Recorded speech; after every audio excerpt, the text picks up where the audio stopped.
Hey guys, Bradley tuning in. What if I told you that you could get a mortgage where you pay zero interest? What if I told you there are countries around the world now that will pay you to have a mortgage? Huh? It's called negative interest rates, and it's taking our publications by storm. It's all over the place in the news. I want to explain to you what's going on and the likelihood that we would see it here in Canada and how it would affect the real estate market. Now, before I get started, my name is Bradley Watson. I do videos like this all the time to keep you guys up to date. Make sure you slam that subscribe button. And I think it's super important to talk about interest rates because it allows me, it allows my clients and you as viewers to know what products are best and what trends we're gonna see. Should I be locking into a fixed mortgage? Should I be open to a variable mortgage? And what other products are out there? And so talking about negative interest rates is right up my alley, and I hope you're gonna love it. Before we get into how negative interest rates work, where do we stand here in Canada? Well, our benchmark rate today sits at 1.75%. Now there's talk that that could be changing very soon,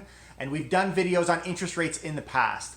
But if you go to apply for a mortgage today here in Ontario, here in Canada, you're looking at about a 3% interest rate. Now, don't get me wrong, I've got a ton of clients that are getting better rates than that, but that's generally where they're floating nowadays. Now, this establishes how our bonds work here in Canada, but according to JP Morgan, 30% of all countries that trade their bonds universally have negative interest rates. Whoa. That is a huge number. That's right, all of Japan, many European countries, in fact, all of Germany, and even certain companies in North America that trade corporate bonds, for example, Pepsi, Apple, McDonald's, they have euro-denominated currencies, and so in some cases, they also have negative interest rates, so it is here to stay. It is well established across the world. Let me explain to you how negative interest rates work. Here in Canada, we borrow a mortgage, you pay back the principal, and you pay interest. So for example, let's say we had a 10% interest rate on $1,000, you would owe them $1,100 at the end of the term. In places where you have no interest, you would simply borrow the $1,000 at the time of the term, you'd pay back $1,000. But what happens if you had a negative interest rate? It seems crazy, but when you borrow $1,000 at that 10% negative interest rate, you only owe back $900. You've been able to keep that $100. It is absolutely crazy that the idea that people would do this, but if we look at who everyone is involved in the transaction, it begins to make sense. Does this make you wonder why people would do this? Why would you lend money at a negative interest rate? Well, let's look at all three parties. First off, you have the borrower. Of course, you would love to get money back instead of paying interest, so I think that one is the easiest for us to see. But why would the government want to bring its bonds down? Why would the central banks bring those bond prices to a negative point? And the main reason is no different than what we see when they're bringing interest rates down. They're trying to incentivize people to invest, and they're trying to encourage people to spend money. Maybe it makes sense to you why the government would want to stimulate the economy. We can wrap our head around that, but why in the world would someone want to lend money and lose money in the process? Isn't the point of lending money to earn some kind of profit? But as you look around the world, as you see that interest rates are continuing to decline, what's happening is people are becoming more confident in taking a bit of a loss on the lend than they are in investing it or putting it into their local banks. But what begins to happen to an economy that has negative interest rates? Before we talk about whether this can come to Canada or not, we need to understand that because that could have a big impact. As negative interest rates begin to happen, people are less likely to invest in a place like the government unless they're running away from that level of risk.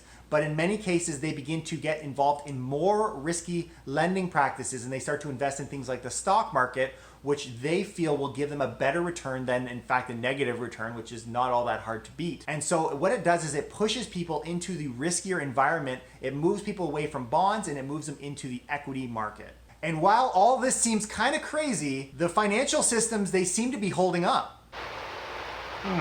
So what are the chances that negative interest rates make their way to Canada?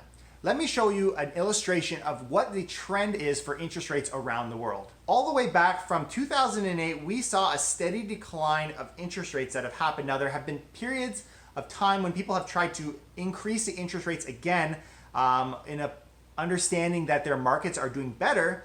But as you can see, there became a point a few years ago where people crossed that zero line. Central banks all over the world turning to unconventional monetary policy. The question is this something that Canada would do as well? Speaking on Canadian interest rates, I did a video on that not that long ago called Canadian Interest Rates 2019 to 2020. You can check it out and I will tag it as well. Let's look at reasons for and against why we might see negative interest rates here in Canada. The biggest negative reason, the reason that people would say this is never going to happen is because it's simply unprecedented. The idea of having negative interest rates is such a foreign concept to us. And of course, all of the consequences of pushing people into the riskier lending environment, some of those other negative features that we just spoke about, those are things that would hold it back. But the reality is central banks do often pay attention to each other.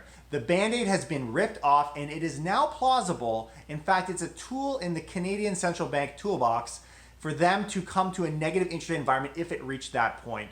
Now we have seen markets being held up, so perhaps it could come here. So let me ask you, do you think we will see negative interest rates here in Canada anytime soon? Leave it down in the comments below. And if you're not brave enough to leave us a comment, which I completely love talking to you guys and I'd love to share that information with our other viewers, but if you're not confident enough to do that, make sure you hit that subscribe button, show us you love us as much as we love you, and I'll see you next time. Take care and keep it real.